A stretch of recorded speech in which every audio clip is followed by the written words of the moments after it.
O relato que envio não é algo que tenha me acontecido em primeira mão, mas sim uma história que me contaram, e quem a contou foi o próprio protagonista dela. Em junho de 2023, uma brigada médica da qual meu amigo César fazia parte, foi designada para um povoado na Bahia para prestar serviços médicos às comunidades vulneráveis. Era em um lugarzinho de ruas de pedra e casarões antigos, onde uma igreja de pedra dominava toda a praça. A igreja era uma construção antiga, com portas de madeira escura, colunas desgastadas pelo tempo e um campanário que se erguia alto à noite. Naquela ocasião já era noite de domingo, e depois de passar o dia inteiro prestando serviços médicos, César e seus colegas estavam finalmente descansando. Já era tarde quando César saiu para comprar alguns doces, já que ele é viciado nessa porcaria. Devia ser aproximadamente 8h30 da noite quando ele saiu do local onde estava hospedado. Para chegar à mercearia, ele precisava atravessar os arcos da praça e passar em frente à igreja principal do povoado. A essa hora ele disse que o ar estava frio, e o silêncio do povoado era algo que poucas vezes se via quando se está na cidade grande. Enquanto caminhava em direção à mercearia, César passou perto da igreja e viu um homem sentado no meio-fio, bem em frente à porta do templo. Sua silhueta se destacava sob a luz dos postes, permitindo que César o visse claramente. Meu amigo o cumprimentou com um leve aceno de cabeça e o homem respondeu com uma voz grave. No entanto, no momento em que César passou, o homem o chamou novamente. Ele parou e virou-se para olhar. O homem parecia ter entre 60 e 65 anos e não parecia diferente de qualquer outro morador dali. O senhor então pediu um favor. Você poderia fazer uma oração por mim dentro da igreja? César ficou confuso, pois achou o pedido estranho, mas supôs que o homem talvez tivesse problemas de visão e não conseguisse enxergar bem à noite. A porta está aberta. O senhor pode entrar sem problema, respondeu César, apontando para a entrada da igreja. Porém, o homem sorriu de maneira estranha e disse: Eu não posso entrar. O sorriso que ele deu parecia forçado, e isso incomodou César. Ele pensou que talvez o homem tivesse algum tipo de deficiência física que o impedisse de se mover direito, e por isso não podia entrar na igreja. Então, querendo ajudar, César disse que sim, e poderia fazer a oração por ele dentro da igreja. O que o senhor quer que eu reze? Perguntou meu amigo. O homem então tirou um papel amassado do bolso e o entregou a César. Assim que tocou no papel, um calafrio percorreu seu corpo, e ele sentiu uma estranha sensação, como se algo lhe dissesse para não fazer aquilo. Mesmo assim, entrou na igreja para fazer a oração. Ele caminhou lentamente até o altar e desdobrou o papel para ler o que deveria rezar. Mas assim que leu, ficou horrorizado com o que estava escrito. O papel não continha uma oração divina, e sim uma invocação demoníaca. Era um texto cheio de blasfêmias e palavras estranhas. Mesmo não sendo uma pessoa muito religiosa, César sabia que aquilo não era algo bom. Sem pensar duas vezes, ele rasgou o papel e decidiu sair da igreja imediatamente. Ao sair, viu o homem ainda parado ali e disse que não faria aquilo, entregando os pedaços de papel rasgado de volta ao desconhecido. Os olhos do homem se encheram de ódio e sua expressão mudou para algo quase monstruoso. César sentiu um arrepio estranho, como se estivesse sendo observado por dentro. Ele engoliu em seco e seguiu seu caminho até a mercearia. Na volta, ao passar novamente pela igreja, o homem já não estava mais lá.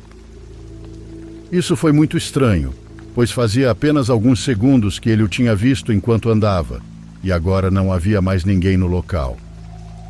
Ele havia simplesmente desaparecido. Bom, César comprou o que precisava na mercearia, e ao retornar ao hotel passou em frente à igreja mais uma vez. Nesse momento, uma de suas sacolas caiu, e quando se abaixou para pegá-la, notou algo estranho.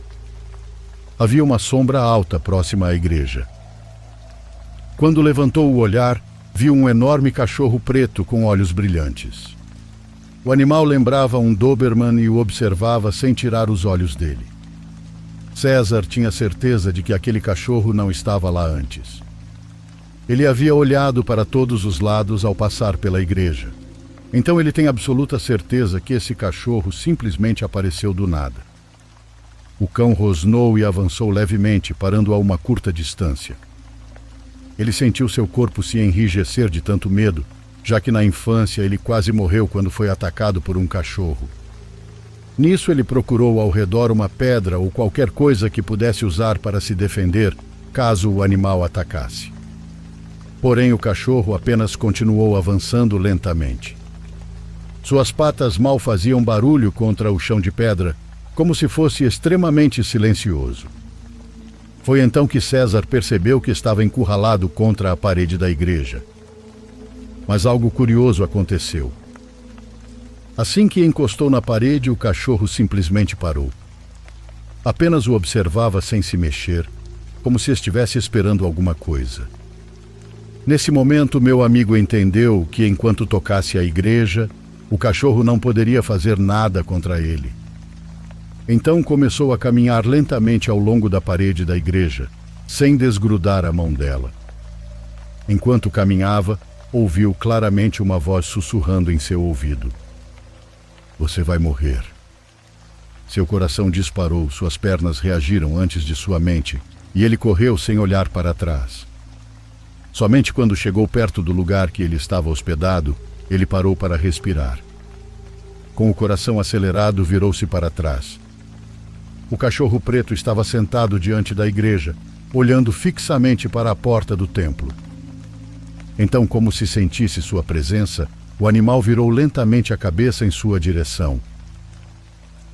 César estava morrendo de medo, então desviou o olhar, mas quando olhou novamente para a frente da igreja, viu que o homem de antes estava ali, parado no mesmo lugar onde o havia encontrado pela primeira vez.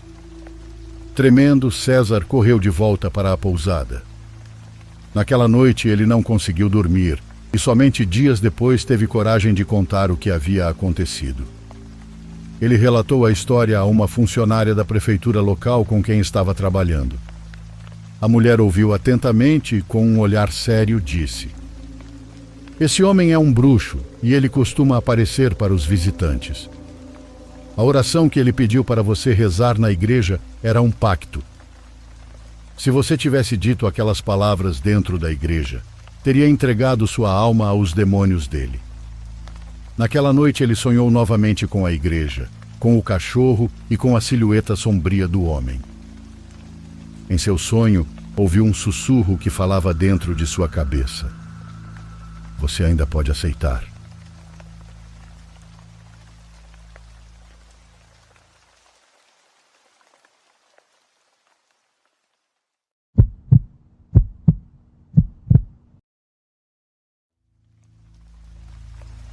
Meu nome é Sofia e sou enfermeira na Espanha. Sempre senti a necessidade de ajudar os outros, o que me levou a ser voluntária em uma cidade no sul da Ásia devastada pelo conflito. A situação era crítica. Os hospitais estavam sobrecarregados e os recursos eram escassos. Fui designada para a ala infantil, um lugar onde a inocência deveria florescer, mas que em vez disso estava coberto pela sombra do horror da guerra. Havia um menino em particular que chamou minha atenção. Ele não devia ter mais de 7 anos e havia perdido toda a sua família nos ataques. Seus olhos arregalados pelo medo pareciam carregar o peso do mundo. Tentei falar com ele, oferecer um pouco de conforto, mas ele nunca dizia nada. Seu silêncio era inquietante e me doía o coração. Durante 2 dias cuidei dele, esperando que minha presença lhe trouxesse um pouco de companhia. Eu me sentava ao lado de sua cama, lia histórias para ele e compartilhava os poucos momentos de paz que podia encontrar em meio a todo o caos. Porém, ele permanecia calado, com o olhar perdido, muitas vezes fixo em um ponto específico. No 3º dia, tudo mudou. Quando entrei na sala, o encontrei sentado na cama, me encarando com uma intensidade que me fez se preocupar. E então, finalmente, ele falou. Sua voz era apenas um sussurro, mas claro o suficiente para que eu entendesse. Você vê? Ele me perguntou.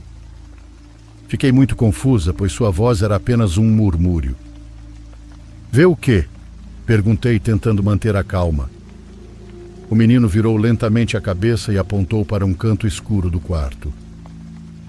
Ele está nos vendo? Respondeu, ainda com aquele sussurro. Instintivamente me virei para o canto, mas não vi nada. A ala infantil era grande, com várias camas alinhadas.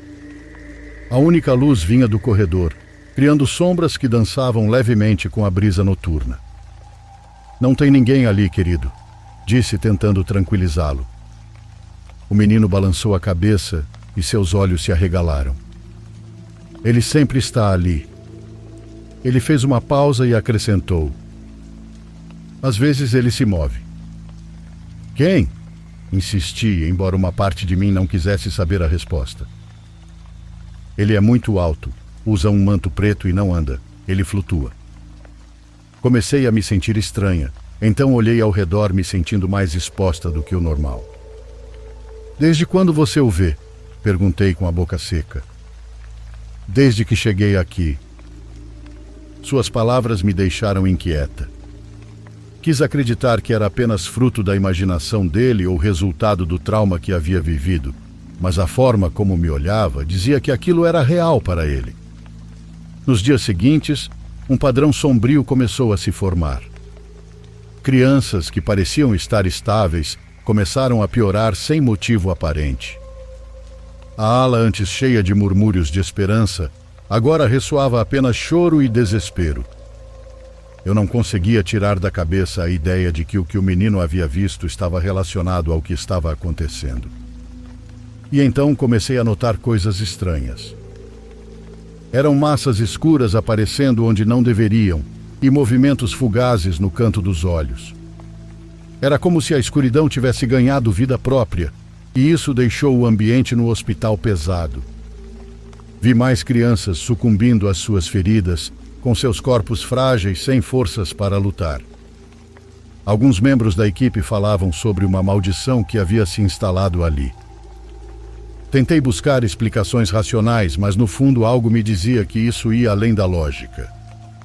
Uma noite decidi ficar até tarde, na esperança de ver com meus próprios olhos o que atormentava o menino. A ala estava em um silêncio que nunca tinha visto ali, interrompido apenas pelo bip constante das máquinas. Sentei-me em uma cadeira perto da janela, observando cada canto do quarto, esperando qualquer sinal.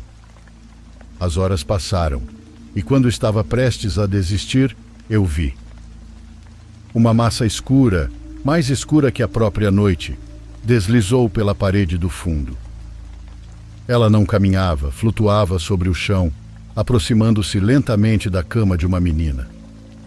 Meu coração disparou enquanto eu lutava contra o instinto de gritar. Algo dentro de mim dizia para correr, sair dali, mas fiquei paralisada, observando aquela figura sinistra diante dos meus olhos. A massa que parecia fumaça parou por um momento, e por um instante, juro que me olhou diretamente. Um frio cortante percorreu meu corpo inteiro, e naquele momento soube com certeza que estava vendo algo que não pertencia a este mundo. Tenho quase certeza que era a própria morte. Na manhã seguinte, a menina se foi. Sua cama vazia era um lembrete brutal do que eu tinha visto à noite. Não conseguia me livrar da sensação de que estávamos completamente indefesos contra aquilo que nos assombrava. O menino que havia falado sobre a figura mergulhou em um silêncio ainda mais profundo. As semanas seguintes foram uma luta constante contra a ideia de que existem coisas que escapam à nossa compreensão, coisas que se alimentam do nosso medo e desespero. Não tenho certeza absoluta do que rondava aquele hospital. Não sei se era real ou se o horror da guerra havia aberto uma porta para algo que não entendemos. Finalmente, o menino foi transferido para outro centro e eu voltei para a Espanha, carregando comigo o peso do que testemunhei. Depois disso, nunca mais ouvi sobre o menino, e procuro sempre ir à igreja pedir entendimento a Deus sobre o que eu vi.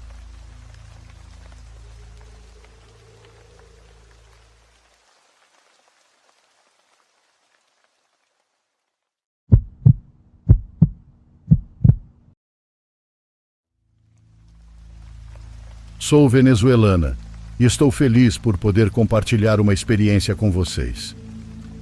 Vejam bem, sempre fui apaixonada por trilhas e percorri quase toda a extensão do Cerro de la Estrela, que fica na delegação Iztapalapa, na atual cidade do México. O que torna esse cerro peculiar é que um de seus acessos está localizado no cemitério civil San Nicolás Tolentino. Claro que essa entrada poderia ser considerada clandestina, já que o muro de contenção de som no fundo do cemitério era o que permitia o acesso ao cerro. Cabe esclarecer que quando decidi levar toda a minha família, eu já havia feito o percurso e explorado a área, então sabia exatamente a direção que deveríamos seguir para chegar ao topo, onde se encontram as pirâmides. Sendo um local turístico, há rotas pavimentadas para descer com segurança. A história que vou compartilhar com vocês remonta a 2017. Naquele tempo, meus 2 filhos estavam no ensino médio e ficaram muito animados quando lhes disse que iríamos explorar o cerro naquele fim de semana. Eles ficaram ainda mais empolgados porque havíamos adotado uma filhote muito brincalhona e doce, a quem chamamos de Kiki, e ela nos acompanharia no passeio. Todos estávamos felizes e nervosos, pois para meu marido e meus filhos seria a primeira vez atravessando o cemitério. Por volta das 3 da tarde daquele domingo já estávamos na base do cerro. Paramos para comer alguns pães, admirar a vista e desfrutar do silêncio do lugar. Mas algo chamou nossa atenção. De onde estávamos podíamos ver uma das muitas cavernas do cerro. Inicialmente pensei em me aproximar para explorá-la de perto, mas naquele exato momento apareceu um grupo de pessoas vestidas com roupas comuns, parecendo civis. Elas começaram a caminhar em direção à caverna, e embora sua presença fosse inquietante, nossa curiosidade foi maior. Decidimos ficar ali observando em silêncio e nos perguntando o que faziam lá. Meia hora se passou, mas aquelas pessoas não saíam. Foi um erro muito grave termos ficado. O que vimos no final nos assustou demais. As mesmas pessoas agora vestindo camisas vermelhas começaram a sair da caverna. Mas algo não estava certo. Algo dentro de mim dizia isso. Decidi que era hora de irmos embora, e sem perder tempo começamos a subir pelo campo aberto. Honestamente, naquele momento eu não estava tão nervosa. Já havia percorrido aquela área várias vezes e presenciado todo tipo de fenômeno estranho, como rituais, bruxaria e animais sendo sacrificados. Mas agora algo parecia completamente diferente. A trilha que eu conhecia, que sempre havia sido difícil, começou a se transformar em um pesadelo. O chão literalmente desmoronava sob nossos pés. Dávamos um passo e nossas pernas afundavam na terra, tornando cada movimento mais cansativo do que o anterior. Meu marido e meu filho foram os primeiros a colapsar fisicamente. Até Kiki começou a chorar e se jogou no chão, recusando-se a continuar. Foi nesse momento que percebi que já estávamos subindo há tempo demais e ainda não havíamos chegado à estrada. De acordo com meus cálculos baseados em minhas caminhadas anteriores, já deveríamos estar no topo há pelo menos 20 minutos. E então eu me lembrei. Cometi um erro terrível. Sempre que vou a áreas naturais pouco movimentadas, peço permissão para entrar. Meu pai era fascinado pela floresta amazônica e me ensinou desde criança que nesses lugares habitam energias, guardiões e protetores que exigem respeito. Sempre devemos nos dirigir a eles para garantir uma exploração segura e sem obstáculos. Por causa da empolgação de levar minha família, omiti esse passo crucial e agora estávamos pagando por isso. Disfarçando o estresse e a preocupação que me invadiam, comecei a me desculpar em voz baixa, pedindo permissão para estar ali. Com coragem disse ao meu marido e aos meus filhos que eles não deveriam ter medo, que precisavam ser fortes, pois logo sairíamos daquela situação. Mas minhas palavras tiveram o efeito completamente oposto. Meu filho começou a se estressar, dizendo que simplesmente não conseguia continuar caminhando. Desesperada, soltei a coleira de Kiki e amarrei minha cintura a dele para começar a arrastá-lo para cima. O sol já estava se pondo, e se a noite caísse sobre nós naquele lugar, algo ruim iria acontecer. Eu tinha certeza disso. A essa altura sentia que o que nos impedia de sair não era apenas o fato de não termos pedido permissão. Algo muito forte estava nos segurando ali. Com todas as minhas forças comecei a puxá-lo e pedi ao meu marido que fizesse o mesmo. Retomamos aquela subida exaustiva. Para minha surpresa, 15 minutos depois avistei ao longe o corrimão da estrada e naquele instante senti minha alma voltar ao corpo. Conseguimos. O que normalmente levava 1h30 se transformou em uma jornada de 3 horas. Mas o estranho não termina aí. Naquele momento não percebemos, mas ao começarmos a descer pela estrada, vimos que muitas pessoas estavam caminhando conosco. Eram elas algumas crianças, um casal e algumas famílias, todos nos acompanhando. Mas ao chegarmos à saída, já com a noite sobre nós, um dos meus filhos perguntou: "Mãe, e as pessoas que estavam descendo com a gente?" Olhei ao redor e comunidade, não havia ninguém. Nenhum sinal daquelas pessoas, apenas nós 4 e Kiki. Naquela noite nem mesmo os grilos faziam barulho. Gosto de pensar que aquelas pessoas que vimos no final estavam nos protegendo, nos guiando para que saíssemos dali em segurança.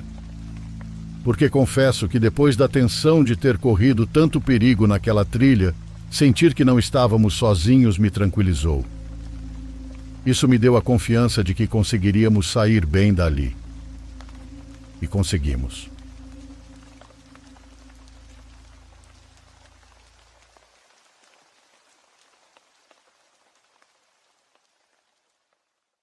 Por favor, curta e se inscreva se você estiver gostando.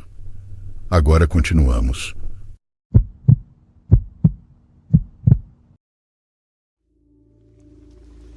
Sempre tentei ser uma boa pessoa e procurei ajudar todos que precisassem. Acreditava que ser honesto e seguir os valores que meus pais me ensinaram garantiria um futuro cheio de sucesso e uma segurança inabalável. Não é fácil para mim contar tudo isso, porque na verdade me faz sentir como um monstro.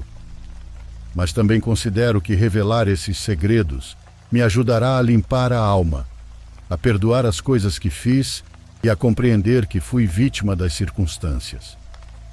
Quando isso aconteceu, eu tinha 23 anos e estava na faculdade. Estudava as últimas matérias do meu curso e me preparava para ingressar no ano de pesquisa, momento em que começaria a fazer meus estágios ou o chamado serviço social. Para mim era claro que em menos de 2 anos me tornaria um excelente economista e em um piscar de olhos poderia me tornar independente e ajudar meus pais. Pensava em devolver um pouco do muito que me deram ao longo da minha formação acadêmica. Infelizmente, aquele ditado que diz "o homem planeja e Deus decide" é completamente verdadeiro. Numa quarta-feira, saí das aulas às 5 da tarde e enquanto me dirigia para a avenida onde passava o transporte que me levaria para casa, ouvi um motor próximo. Naquele momento, o tempo desacelerou. O ronco do veículo me acompanhou por vários metros e de repente senti que ele estava bem ao meu lado. Quando olhei para a esquerda, vi que era uma caminhonete grande com vidros escuros. Se o tempo já parecia estar passando devagar, naquele instante ele quase parou. Mas meu cérebro começou a trabalhar a toda velocidade e, como se eu estivesse em uma cena de filme em câmera lenta, vi o veículo parar bem ao meu lado. Nisso, meu instinto me avisou que algo ruim poderia acontecer. Na escola, ninguém nos ensina o que fazer quando um carro se aproxima de maneira suspeita. Existem inúmeros vídeos com dicas de defesa pessoal para evitar um sequestro ou para se defender em caso de ataque físico. No entanto, na vida real, as coisas acontecem de maneira diferente. Um nó se formou no meu estômago e minha respiração falhou quando um homem enorme desceu da caminhonete e apontou uma arma para mim. Fiquei paralisado. Em questão de segundos, vi dentro da minha cabeça as pessoas que amava, meus pais e minhas 2 irmãs pequenas. Enquanto imaginava o pior desfecho possível para mim, aquele homem se aproximou e me dominou imediatamente. Ele prendeu minhas mãos atrás das costas e me jogou dentro da caminhonete. Quando recuperei a consciência e consegui processar os acontecimentos, já estávamos saindo do bairro onde ficava a faculdade. Nos minutos seguintes percebi que não estava sozinho. Ao meu lado havia outros 3 jovens com a mesma expressão de horror que a minha. Não estávamos amordaçados, mas sabíamos que deveríamos permanecer em silêncio. Cerca de 30 minutos depois, a caminhonete reduziu a velocidade e se aproximou de outro jovem que parecia estar na mesma situação que nós. Ele tentou correr, mas o homem o impediu com a manha de alguém que já tinha feito aquilo incontáveis vezes. Como o garoto gritou e chamou a atenção de algumas pessoas, o cara lhe desferiu vários socos no rosto. Quando finalmente conseguiu controlá-lo e jogá-lo na caminhonete, o pobre rapaz estava coberto de sangue que escorria por toda a sua camiseta. Esse foi o início de um episódio que me marcará para o resto da vida e que me provoca pesadelos todas as noites. É de conhecimento geral que sequestros têm o objetivo de exigir um resgate para liberar a vítima. Mas o que fizeram com os outros 4 jovens e comigo foi diferente. Eles não queriam dinheiro, queriam nos transformar em parte de um exército repugnante. Desde que chegamos ao cativeiro, fomos tratados pior do que cães de rua. A cada instante nos mostravam a força que tinham e a fraqueza que tínhamos. No primeiro dia ficamos cobertos de machucados na carne viva. Nos dias seguintes nos tornamos farrapos humanos, quase incapazes de nos mover, mas ainda agarrados à esperança de encontrar uma saída e voltar para nossas famílias. No início pensei que exigiriam um resgate astronômico dos nossos familiares e ameaçariam enviar nossos dedos ou orelhas pelo correio. Mas após 2 semanas ali compreendi que a situação era ainda pior. Estávamos em uma espécie de fazenda isolada, cercada por muros altos de concreto, cobertos por arame eletrificado e cacos de vidro. Na entrada, 2 homens armados vigiavam dia e noite, e ao redor outros patrulhavam. Eles sabiam que não tínhamos escolha. Se quiséssemos sobreviver, cometeríamos até mesmo crimes iguais ou piores do que os deles. Alguns estavam tão obrigados quanto nós, mas outros claramente gostavam daquilo. Eles se divertiam quando alguém chorava ou implorava para não ser forçado a cometer atos criminosos. Era um campo de treinamento mais do que um cativeiro. As caminhonetes iam e vinham, transportando cargas embaladas com fita adesiva ou trazendo mais jovens para serem treinados. Por mais que tentei, não encontrei pessoas de bem lá dentro. Logo percebi que os outros fariam qualquer coisa para agradar aos chefes, até mesmo trair um companheiro. Foi por isso que segui as ordens e aprendi a usar as ferramentas deles. Engoli as lágrimas e controlei o enjoo. Depois de 5 meses de tortura mental, deixei de ser um aluno e me tornei um instrutor. Já não era eu quem apanhava, eu era quem batia. Cada vez que arrebentava a boca de outra pessoa, mordia minha própria língua, porque se eu não fizesse, eu seria o próximo a acabar em uma cova rasa. Depois de 7 meses, fui considerado apto para atuar no campo. A primeira vez que saí daquele lugar, parecia que eu estava sonhando. Fui escoltando um chefe para entregar uma mercadoria. Me mandaram ficar parado entre algumas árvores como um cão treinado. Depois do negócio, voltei para a caminhonete e regressamos ao inferno. Todos os dias dizia a mim mesmo que fugiria na próxima vez, mas nunca o fazia. Minha mente estava doente corrompida pela manipulação em se tornar um assassino de aluguel para o cartel de drogas. Já não sentia nada ao ver o corpo inchado de um jovem assassinado apenas porque os criminosos estavam entediados. Então, uma noite algo me sacudiu. Entre os novos prisioneiros estava um colega da faculdade chamado Leonardo. Quando me viu, me olhou com nojo. A maioria olhava para nós com medo ou súplica, mas ele não. Ele me olhou com desprezo. Naquele momento percebi que eu já era um deles. Minha alma estava tão podre quanto a deles. Durante várias noites rezei pedindo a Deus uma chance de limpar meus erros e poder encarar meus pais novamente.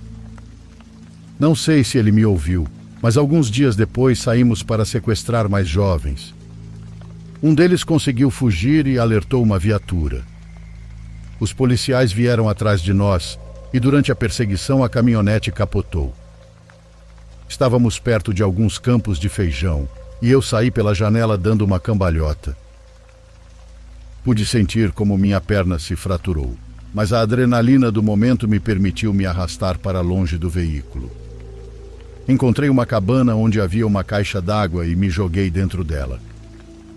Por um bom tempo fiquei ouvindo o alvoroço das patrulhas e também a correria das pessoas. Alguém decidiu que se tratava de criminosos, mas que todos haviam morrido porque a caminhonete pegou fogo. Quando a noite caiu, agradeci, pois ninguém mais me procuraria. Quando tive força suficiente, amarrei minha perna com um pedaço de camiseta que rasguei e saí. Tentei agir como um indigente até que uma senhora me levou à Cruz Vermelha. Lá me atenderam e me deram alta após 3 dias. Quando saí, pedi esmola para fazer uma ligação e denunciei as coisas que aconteciam na fazenda. À tarde houve uma enorme mobilização, mas nunca soube o que aconteceu com meu companheiro. Por muito tempo ando pelas ruas vendo de longe minha família, pois ainda não tive coragem de me aproximar.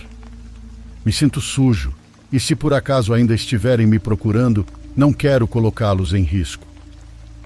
A todos que estão ouvindo isso, peço que rezem por mim, para que um dia eu possa voltar a abraçar meus pais e que minha alma seja perdoada por todas as coisas às quais poderia ter dito não, mas não disse.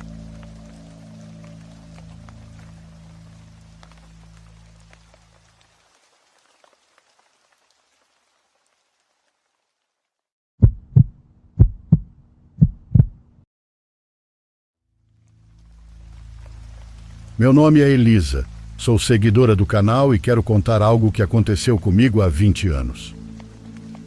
Tenho isso na memória como se tivesse acontecido ontem. Minha história começa assim.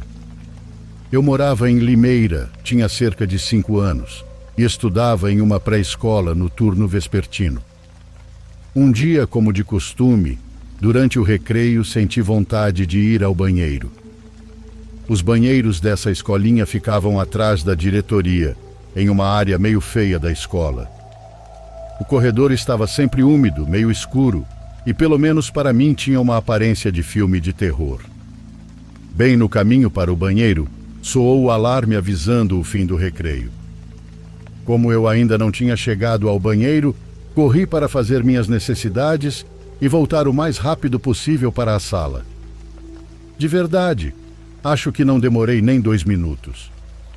Saí do banheiro, atravessei o corredor e cheguei ao pátio. Foi então que percebi que tudo estava vazio.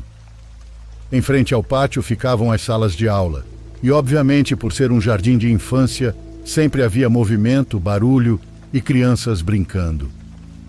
Mas naquele momento todas as salas estavam vazias. Não havia crianças, professores, nem ninguém. Eu, sendo apenas uma criança, não entendia o que estava acontecendo. Me lembro que o tempo passava e eu ficava cada vez mais assustada, causando o trauma que levou anos para se amenizar. Agora quero mencionar que tudo parecia velho, desbotado e sem muita cor, como se estivesse sob aquele filtro dos filmes estrangeiros. Segundo minha percepção, acho que passaram-se cerca de 20 minutos em que caminhei pela escola sem encontrar ninguém. De repente, em completo pânico, Comecei a chorar de desespero por não saber o que fazer, achando que nunca mais veria minha família. A única coisa que me ocorreu depois disso foi voltar ao banheiro. Entrei novamente e fechei a porta do mesmo banheiro de onde havia saído.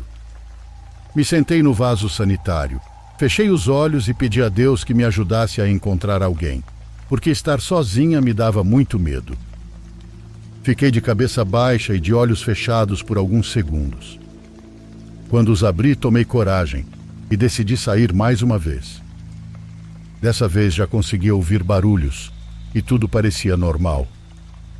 As crianças estavam entrando nas salas como se nada tivesse acontecido, como se eu tivesse ficado no banheiro apenas os poucos minutos necessários. Não sei o que aconteceu nem por que isso ocorreu comigo, mas garanto que foi uma das coisas mais aterrorizantes que vivi.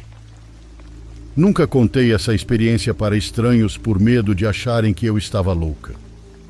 Só quando cresci e tive mais consciência, resolvi contar para minha avó.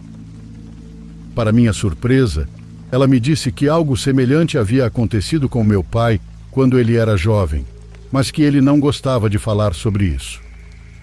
Para encerrar meu relato, quero que saibam que tenho certeza de que não fui a única a viver algo estranho nesse lugar. Pouco tempo depois, fecharam esses banheiros e construíram outros na parte da frente da escola. Espero que tenham achado meu relato interessante e envio um forte abraço a todos os ouvintes do Diário dos Pesadelos.